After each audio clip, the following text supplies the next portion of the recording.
Hi, this is Dez Futak from dezfutak.com on day number 24 of my 90-day internet marketing challenge. I thought I'd go on the whiteboard today because I've got quite a few things I want to show you, and it's a lot easier if I'm actually interacting with the whiteboard and talking to you at the same time, so I hope it works.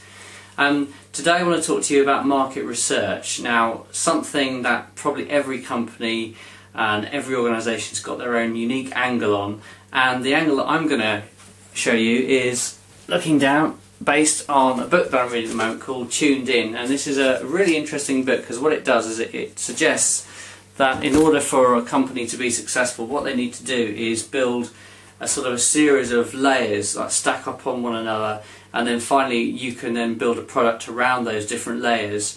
And you know, first of all, I said a couple of days ago that you need to identify the problem, then you need to find the group of people, you need to find the buying personas, and then you need to connect with them, you need to dialogue with them. And now what I want to do today is talk to you about quantifying the impact, which is perhaps a posh way of saying just gathering your data. Now, I've got some crib notes on the side here because this is something very new to me, so I'm a little bit out of my depth, I'm a little bit outside my comfort zone. It's not something I'm doing at the moment, but I thought one of the best ways to learn about something is to teach it, is to pass it on to other people. And I can look back at this video in a year or two's time and say, oh yeah, there's some interesting points there, and perhaps learn some more things from what I'm telling you right now. So it's useful to me as well as you, hopefully.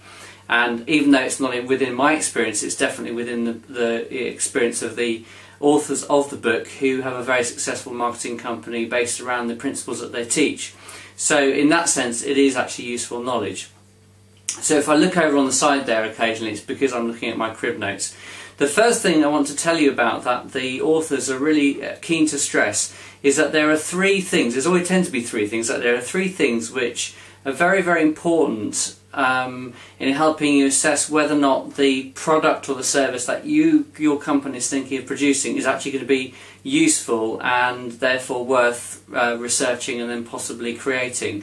And here are the three things. I'll just write them on the whiteboard here. The first one is it urgent? Okay, I hope you can see that.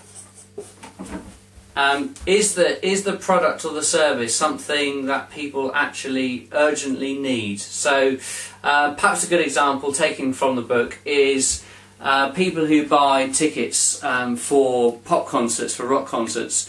They desperately want a ticket, the tickets have run out, and so what do? They have to buy some perhaps through a tout, or maybe even through eBay or something like that, and they pay well over the odds. So that's an urgent need they have. Conversely, you might have a situation where there are people who want to cancel and they want to get rid of their ticket. Now, traditionally, tickets are non-transferable. So a company came along, I think it was in 2002, and actually filled that gap and identified a way of brokering between the people who want to sell tickets and the people who want to buy tickets, and doing it in such a manner that actually a lot of people were happy who had previously been unhappy. And the key here is the word "a lot", because the second criterion that the authors of Tuned In say is very, very important. It's not just good enough to have an urgent need, it's got to be a need which is pervasive. In other words, something that many, many people actually want. So here we have the second word here. Okay, so you need something which is going to be pervasive. It's going to be something that a lot of people are desperate to get hold of. And there is a third criterion as well, which I'm going to write on here. And perhaps this is the key one.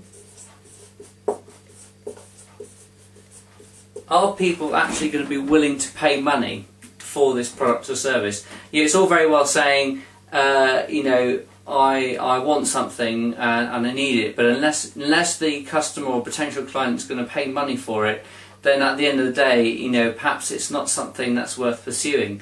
So really what the authors suggest in the book is there are ways to actually quantify the impact of these things. And what they've developed is they've developed an idea called what they call the tuned in continuum, which is just a very kind of clever way of saying there's a kind of a scale that people move along between low impact and high impact, and hopefully somewhere in between, or hopefully at the high impact end, is where your product or service lies. Okay, so let me just rub these off a minute. So you've got urgent, pervasive and willingness to pay, so you can make some notes here. Okay, so if we just draw this timeline here, my pen's dropping on the floor, if we just draw this timeline from, we've got low impact on one side and high impact on the other. Okay, so low and high impact. And again, another example taken from the book is mobile phones. Now, until a few years ago, most mobile phones were just mobile phones, and then they started developing into mobile computing platforms and so on. I've got a Nokia N97, which has got a lot of functionality that a normal mobile laptop has. There are other devices like the iPhone 3GS, Blackberries, and Blackberries is the case in point that the book particularly talks about, and it was one of the first companies, RIM, the company that makes the BlackBerry, was one of the first companies to actually get push email services operating with a mobile phone. So people, business executives, could actually keep in contact with head office whilst they were out on the field. Now this became a very high impact solution because it meant for the first time that people, whilst they were travelling around between places or visiting places, could keep in contact with going on, so the information workflow could carry on, and it meant that things operated a lot more efficiently. So that was a very high impact solution, and people were willing to pay, businesses were willing to pay. It was a pervasive thing because many companies globally needed this kind of solution, but it didn't exist. And it was definitely something that was an urgent need that a lot of companies perceived that would be a massive benefit. And so REM developed this service. They've even developed a whole server application that can dish out emails to BlackBerries. I mean, nowadays it's perhaps less, that application isn't so urgently needed because there are a lot of things that have come along that have kind of maybe modelled that and bettered it. But certainly they were the pioneers, and their solution is still very good today.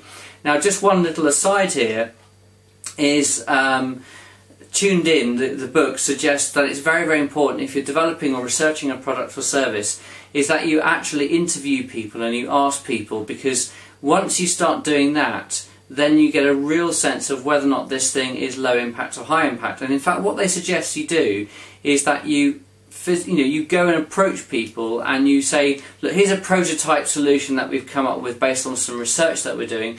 How would it be of benefit to you if we produced it? And how would it be of benefit to your company or perhaps even your family? I'll just look at my crib notes a minute. And what sort of impact would it have? Okay, so would it have a very significant impact or not such a significant impact?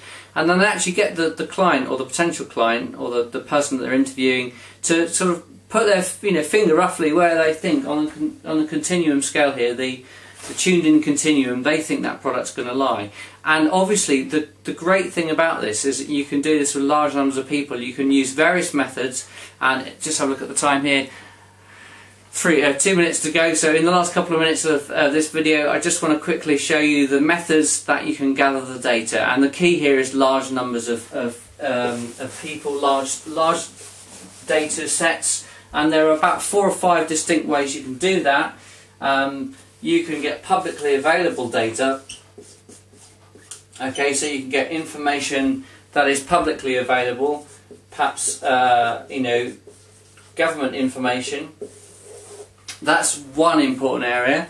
A second important area is you can get specialist research reports. Okay, so you usually have to pay for those, and I'm going to overlap these. As you can see, there's a reason for overlapping them, because it's in the areas of overlap, that's where the interesting information lies. You can do web-based surveys, so let's have another circle over here.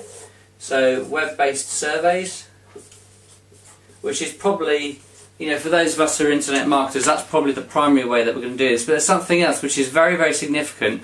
2 things actually. One of them is phone conversations with people.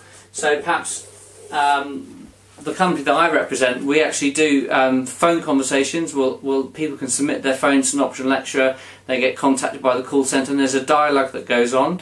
But the other thing, the 5th thing, which I think is something that's perhaps still underused or not well researched, is actually web-based TV, which is Ustream TV. Okay, Ustream is a free service, and perhaps I will do a whole talk about this sometime, but I'm running out of time now. So these different methods are ways that you can do the acid test research on a product or service that you're developing in order to find out whether or not it's going to have high impact or not, and that saves you huge amounts of time and money because you don't have to make the product if it ends up having low impact.